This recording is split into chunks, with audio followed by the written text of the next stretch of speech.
wasn't very social in college. I didn't get good grades, I wasn't in a frat, I didn't have a girlfriend, and I wasn't very involved in anything. I wasn't a very happy kid. I'm not complaining though. I found a loyal girl who would never stop fighting for me in my late 30s. My life is good now. We live together with 2 cats named Blue and Raz, and I'm planning on proposing soon.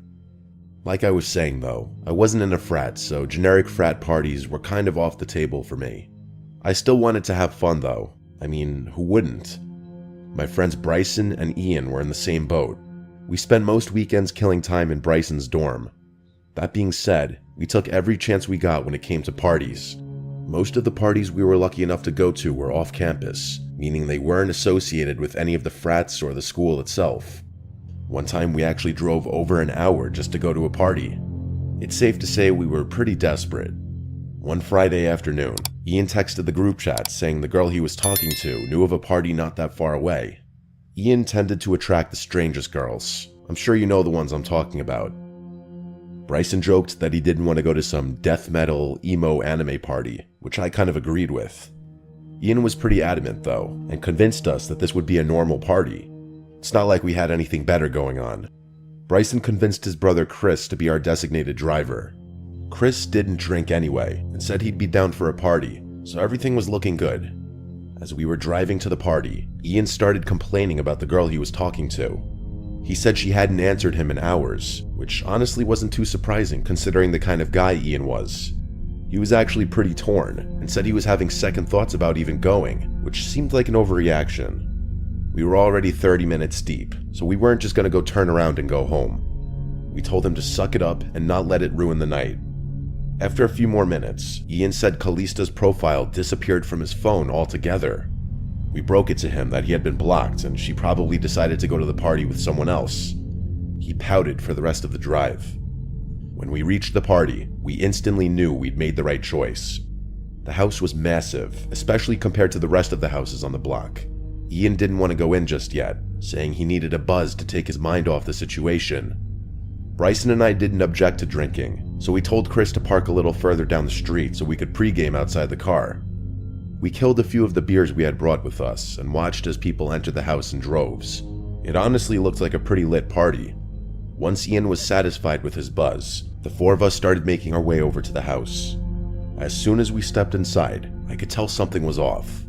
For starters, all the lights were on, like there was no ambient lighting throughout the entire house. Just the bright overhead lights that you'd expect to be off at a college party. Most of the people there were very nicely dressed, not what you'd expect people to wear at a rowdy party. The scene looked more like a fancy dinner party than anything else, but maybe that's what it was. After all, we didn't really have any details about what we were walking into. We didn't look too out of place, but the clothing differences were definitely noticeable. The music was also bizarre. They weren't playing trap or hip-hop or any of the usual party music. Instead, they were playing some kind of ethereal, almost druggy music. I'm not really sure what genre it was or how to describe it, but none of the songs had any words, just instruments. I guess it wasn't bad per se, but it was odd. My friends and I looked at each other, trying to make sense of what was going on. We drilled Ian for details, but he said he was just as clueless as we were. The 4 of us walked around a little, exploring the house. There was alcohol everywhere, so we helped ourselves. A few minutes in, I started noticing people catching my eye and then immediately looking away. It was actually so apparent that I started wondering if there was something in my teeth. I figured I was just getting looks because of what I was wearing, which did make sense to me at the time. The 4 of us were honestly having a good time, despite the weird atmosphere. Actually, I take that back. Chris was pretty bored and said he was going to go smoke in his car. We figured it was because he didn't have a drop of alcohol in him. A few minutes after he left, a group of girls approached us. We definitely weren't super confident, so getting approached was a new thing. The 3 of them started flirting with us almost immediately, like it wasn't even subtle. They joked about an entrance fee, which I thought was funny until I saw that they were being serious. They were holding a bottle of tequila, which we definitely weren't going to turn down. Without much thought, and not wanting to appear uncool, we swigged the bottle. After that point, the 6 of us stuck together, drinking, talking, and occasionally dancing. It was going really well. At one point, I noticed a weird mark on Tina's neck. It was a short but solid green line that looked like it had been drawn on in Sharpie.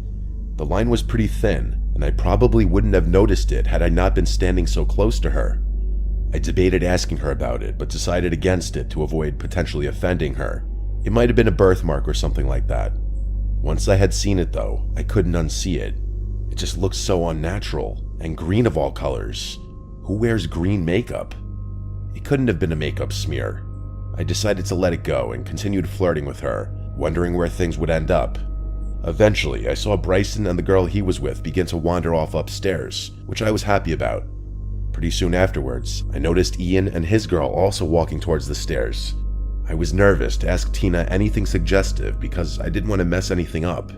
Despite the alcohol, I could feel myself getting really anxious and sweaty, so I told Tina I was going to the bathroom and that I'd be right back. The only bathroom I could find was occupied, so I stood outside the door and waited. Eventually, the door opened and a really tall, older-looking guy wearing a white button-down and linen pants stepped out. I rushed into the bathroom and he bumped into me. I turned around and kind of expected him to apologize, but he just stood there, staring at me. It was the strangest thing. He just stood there with this blank look, sizing me up. I was about to say something when I noticed what was on his neck. The same green line I had seen on Tina. It was literally identical. Against my better judgment, I asked him what his problem was. He smirked and shook his head before saying, "Who invited you?" Not knowing how to answer that, I blurted out Callista, the girl that had stood up Ian. He chuckled and looked up, like he knew who I was talking about. He looked back at me, his smile completely gone now. In a low voice, he repeated her name before gesturing around the party. "Do you see Callista here?" I didn't know how to respond to that, so I just slammed the door in his face, wondering what the hell had just happened. I couldn't get over what he said or that green mark on his neck. Part of me regretted not asking him more questions about what the hell was going on. I left the bathroom, looking for him. I walked past more people that eyed me up like I didn't belong. I didn't care though. I was gonna find my friends and drag them out of here. While wandering around the party, I couldn't stop thinking about that green mark. I started looking closely at people's necks, trying to see if anyone else had a mark on their neck. And to my horror, I actually saw 2 more people with the green lines on their necks. They were all the same color, same length, same thickness, same everything. It was freaky. I kept looking for that guy, all the while analyzing people's necks. Most people weren't marked up, but I kept catching glimpses of green lines on various people's necks. I was starting to freak out, so I made my way to the stairs, looking for my friends. Thankfully, as I was walking up the stairs, Bryson and Ian were walking down. I urged the 2 of them to follow me, and I brought them to an empty hallway so we could talk. I briefly told them about my theory and said we had to leave immediately. They burst out laughing and told me I was just drunk. Bryson told me I was just jealous because they had hooked up and I didn't. I asked him where his girl had gone, and he told me she had instructed him to meet back upstairs in 20 minutes. Ian said his girl told him the same thing. There was no reasoning with these 2. They were riding the high of a hookup. I told them to follow me and that I'd prove that people had strange marks on their necks, but they weren't budging. Just when I was about to give up, Ian turned to the side, and what I saw was actually horrifying. There was a thin line on his neck, only this one was red, not green. I practically screamed at him, which actually got them to listen to me. I then inspected Bryson's neck, and there was a red mark on his too. Ian told me to relax and that it was probably just a makeup stain, but Bryson started to believe me. I told them we were leaving, and Bryson and I turned to find the door. Ian still wouldn't leave, saying he wanted to meet back up with the girl. Just then, a random guy walked past us, eyeing each of us up separately. He didn't say anything, but paused long enough for us to notice the green line on his neck. That was it. Bryson and I rushed for the door with Ian close behind. It felt like everyone there was staring at us as we left, but no one moved to stop us. We ran to Chris's car and told him to drive. As we were leaving, both Ian and Bryson's phones started blowing up. Those girls were asking why we had left. How could they have even known that? They weren't even around to see us leave. My friends blocked the girls. Everyone I tell this story to has their own crazy theory about what happened that night. I really don't know what to think about it, but I don't think I want to know what might have happened had that guy not tipped me off.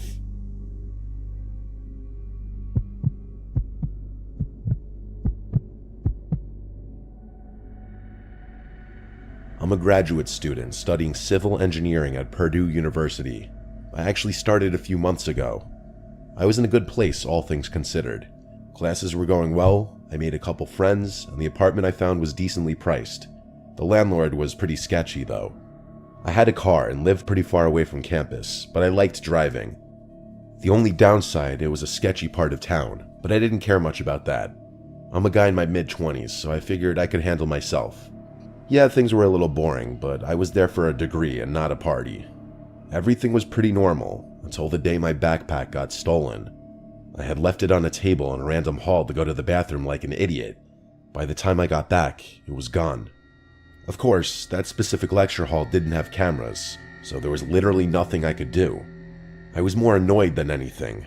My wallet, keys, and laptop were in there. I had to cancel my cards and get new ones, report my keys missing to the landlord, and start looking for a replacement laptop. It was a whole thing. It sucked, but things happen. It wasn't until a few days later that I realized the situation was 1,000 times worse than I had anticipated. I drove home from campus one evening to find a handwritten note slipped under my door. I figured it was just a reminder from my landlord about something, but I was dead wrong. When I opened it up, it just said, "I see you." No name, no signature, just those 3 words. I instantly put 2 and 2 together. Whoever had stolen my backpack had gone through my laptop somehow and figured out where I lived. That was terrifying enough, but just then I had a thought that was so much worse. Whoever had stolen my backpack had my apartment keys. I felt my skin starting to itch, and I looked over my shoulder, half expecting to see someone there. I ran into my apartment and slammed the door shut. I had a deadlock, so even if someone did try to break in, they wouldn't be able to get past that. Over the next week, I got more notes, all handwritten. They weren't long, just weird phrases like, "I know what you did," or "watch yourself." At that point, it was really starting to freak me out. I had never done anything wrong really, but if someone had gone through my laptop, who knows what they could have found? I really didn't know what to do. Would going to the police even help?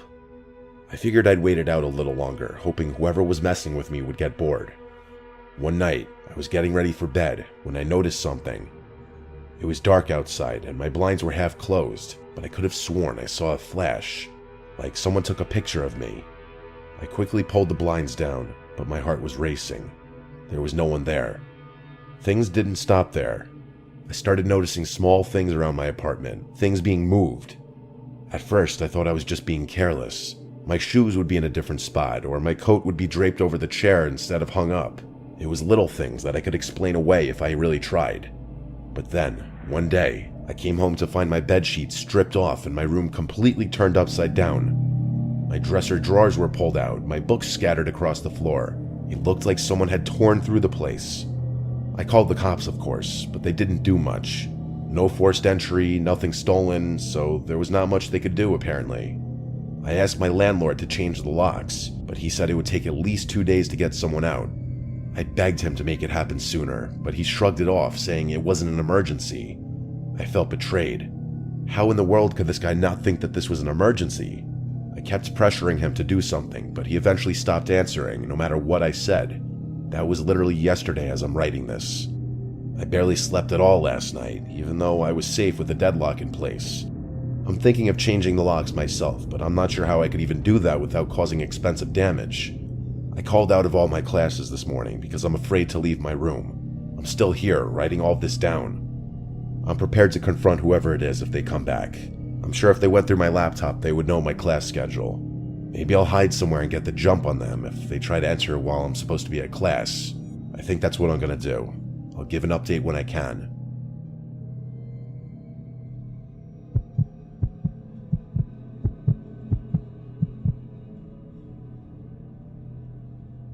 I've been having an ongoing issue that I can't keep to myself anymore. I had just broken up with my boyfriend of 2 years, Ben. It wasn't a bad breakup, but it wasn't great either. We'd been arguing for months, and it was obvious things weren't going to work out. So, when we finally ended things, I thought it was for the best. I blocked him on everything, and that was that. I go to Temple University, and I live in this small apartment near campus. It's on the second floor of an older building, which means I can hear pretty much everything going on outside. A few days after the breakup, I started hearing strange noises at night. Not like regular city sounds, these were different. Footsteps, quiet shuffling, like someone was just outside my window. At first, I figured it was just my mind playing tricks on me. Eventually, though, I came to terms that it was probably my ex. The reason I wasn't really freaking out was because Ben was one of the sweetest and most harmless guys there was. I mean that in a nice way, like he'd never do anything drastic or anything to hurt me. I figured he just missed me, so I decided to let it go. Eventually, he'd get bored. Plus, I was already stressed from the breakup, and I had this huge group project due. That project is actually a huge component to this story. I was the one responsible for editing the project and sending it to our professor. I worked on it all night, making sure everything was perfect. I emailed it just before midnight. Relieved to have it done, I went to bed, trying not to think about all the other things going wrong in my life. The next day in class, we were supposed to present the video. My professor plugged in his laptop and pulled up the file I'd sent.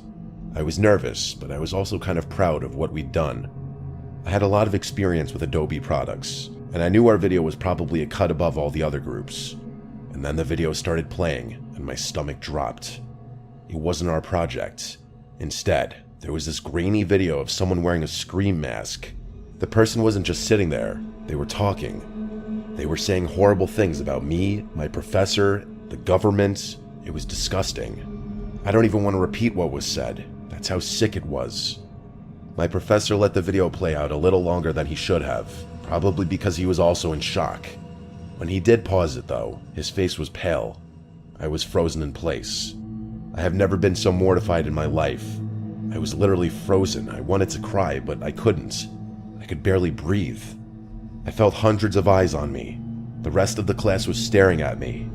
I knew what they were thinking. After the most painful seconds of my life, I snapped out of my humiliation and burst out into tears before running out of the lecture hall. I felt a panic attack coming on. I debated going home, but I knew I'd definitely get expelled if I just left. Reluctantly, I waited outside the building for the class to end before approaching my professor. I basically pleaded with him that I had no idea what happened, and that I was positive I had sent the right video. He decided to hear me out and confirmed that 2 videos had been sent. The first one was my project, and the more recent one was the one he played in class. Clearing things up with the university took a lot of time and hassle, but I was eventually able to do it. I won't bore you with the details. Nothing was going to erase the humiliation, though. It was also clear that my email had been hacked, which was a much bigger problem. I changed my password and thought I had just gotten super unlucky. That's when things got worse. Not 1 week later, I woke up to being logged out of Snapchat. That only happens when someone else logs in, which meant I had gotten hacked there too. I don't even want to think about what they found. There was a lot of stuff on my Snapchat I don't feel comfortable talking about. I called the police, told them everything, and to my surprise, Ben agreed to let them question him. The police were able to confirm that Ben wasn't behind any of it. He did, however, admit that he posted my private information on some online forum right after we broke up. He swore he never posted any of my passwords, but my passwords were easy to guess, and like an idiot, I used the same password for everything. The police told me that there wasn't much they could do. Ben wasn't responsible for the hacking. That's when the full gravity of the situation hit me. Someone else had basically all of my private information. They could probably blackmail me. I changed my passwords immediately, but it might have been too late by then. A few weeks went by and nothing happened. My best guess is that whoever was tormenting me realized I had gotten the police involved and didn't want to risk being caught. I thought that was the end of it. Of course, it wasn't. One day, some random person added me on Snapchat, which wasn't too unusual. When I added them back, though, they started sending me pictures of me. I'm sure you can guess the types of things they were sending. I blocked them before they could threaten me, which I'm sure they were about to do. I burst into tears. I've never felt more helpless in my life. For about a week, random profiles would add me on Snapchat. I knew it was the same person, and I never accepted their ads out of fear that they would blackmail me or ask for money.